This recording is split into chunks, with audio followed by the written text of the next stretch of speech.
Let us imagine it is about 4:30 a.m. in the morning, and I, as a rostered minister in the Lutheran Church, receive a phone call from a parishioner that they are in need of pastoral assistance. Either they or a member of the congregation is gravely ill, and I am whisked away to the ER room or to the hospital, not knowing what I'm about to walk into.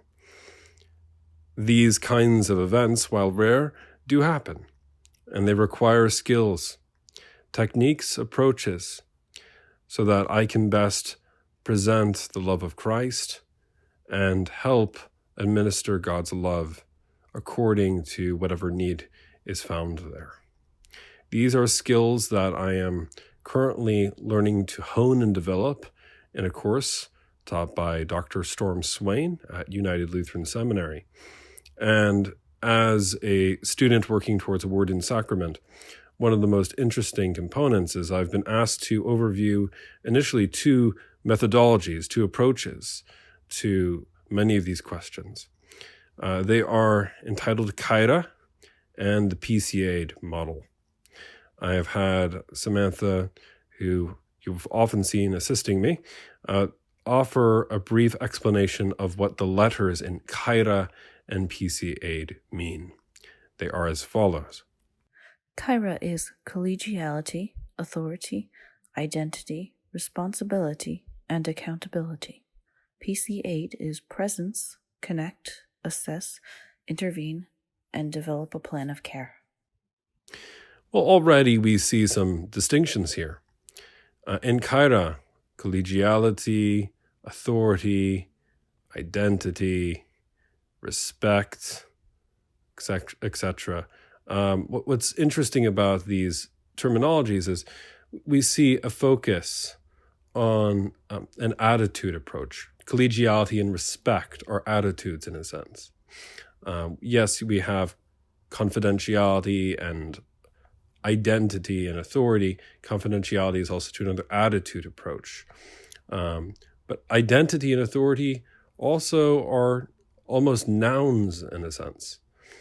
They confront us with who and what we are in Christ, and who or what is the suffering individuals in Christ, that they're made in the image and likeness of God. Meanwhile, we see in the PCA'd model some hints at practical steps forward, an idea of what it means to intervene, for example, to develop plans of action, and of course, to practice the presence of Christ, dealing with more of the boots on the ground reality. So we can see how these concepts, in some cases, could seemingly overlap and seemingly contrast. They're quite fascinating. Now, what's equally unique about this is I've been asked to point out three points in the readings that we have had this week that I found of personal interest. And among the readings that I had was from a book on developing skills for effective pastoral counseling.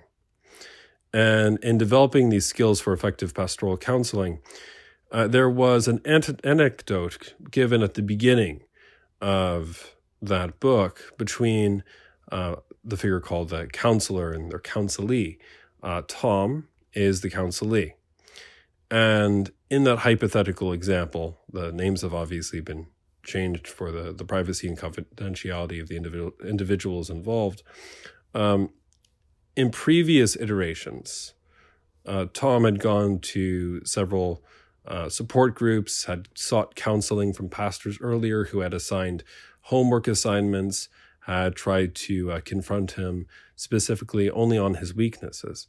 But instead, the counselor, who's not named in that anecdote, tries to focus on the counselee's strengths instead, to try to point out where they actually have attributes that could be helpful, and offers open ears to hearing where that counselee, in this case Thomas, feels that they have not necessarily been represented well in the past and can enter into their journey. Now, the book does clearly define the fact that this is not necessarily an ordinary reciprocal relationship. The counselor is still trying to lead the counselee through that process. There is a clear distinguishing of roles. But by focusing on the strengths and attributes of the counselee, I found that to be a very empowering and beautiful idea of accompaniment, practicing the presence of Christ. This was also powerfully indicated by one of the comments made in the introduction to Kyra by you, Dr. Swain. And one of the comments that you've made is, often in the world, we are entering into economic forms of thought. Here, we tend to think of people according to their function at points. A doctor is a good doctor because they perform their medical treatments well. Someone is effective at their job, and therefore, because they're effective at it, they hold that position, which I believe you termed an economic form of approach, which is fundamentally different from the more holistic pastoral approach, which sees the value in someone's role in the fullness of their personhood, not necessarily on the competency of, oh yes, you can take this short 1-week course for carrying out clinical assistance, but how do you accompany someone through suffering? How do you practice the gift of presence during a period of time, such as a crisis? So these are points which were briefly touched on, but were of deep importance to me. The third element I found interesting was in the article that you provided, Trauma and Transformation at Ground Zero, that beautiful and gory poem about the individual approaching a body at the morgue, I believe with the title Lauds, which of course refers to the liturgical time for the Book of Common Prayer in the Anglican tradition and within the Roman Catholic tradition in the breviary.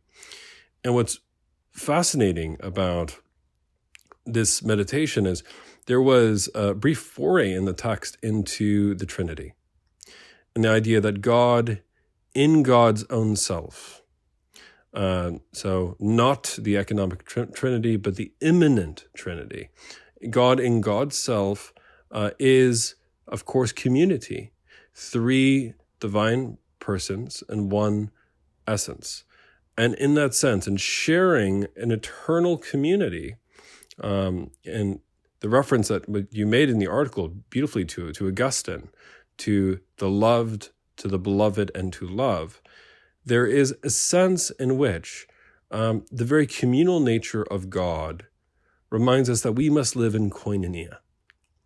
Too often, we can easily turn this into a kind of world of theory, a textbook churchianity, to kind of make a quick pass at Karl Barth in a sense.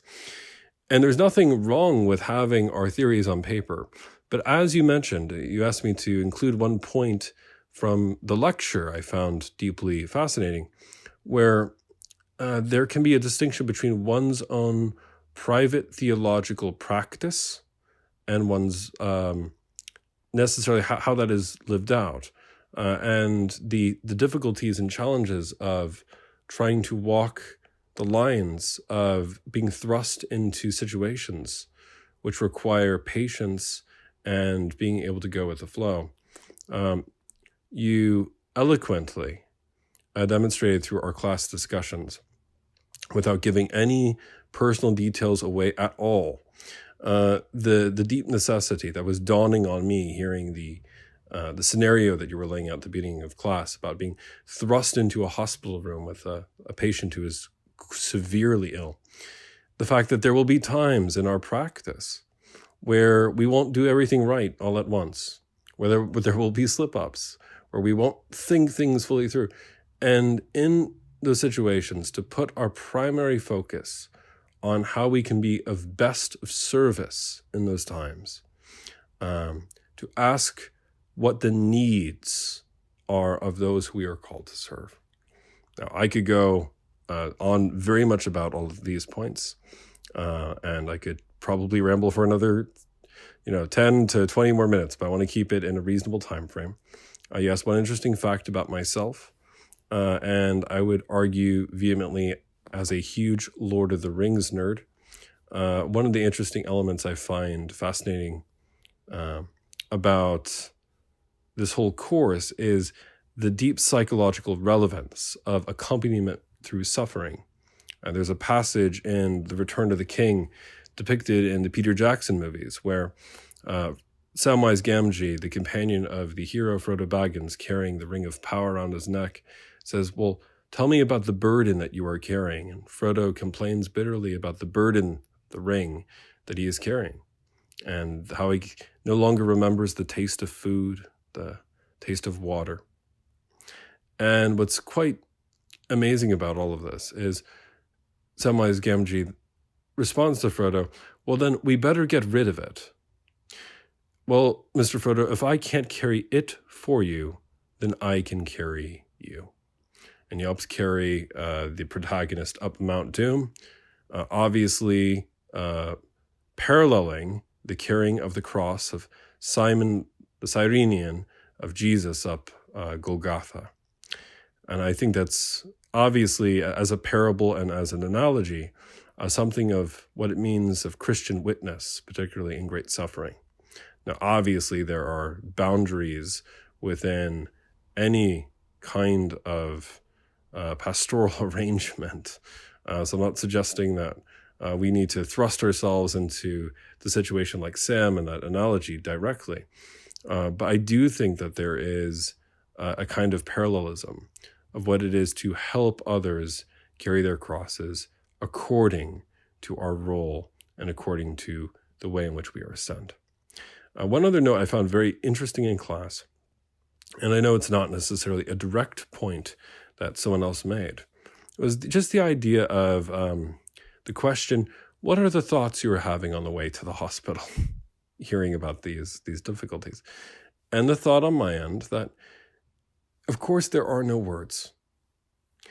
And, the insufficiency of language, and therefore the need to rely on the Holy Spirit. And I actually would like to conclude that this is a highly encouraging point, because it reminds us, it illustrates for us the fact that it is in relying on the power of God and centering ourselves first in prayer, quieting ourselves in prayer, that then allows us from that place of stillness and centeredness, therefore to image Christ best for those around us. I think it was very moving and very palpable. Well, I hope this has been sufficient. I'll try to make it shorter next time, and God bless.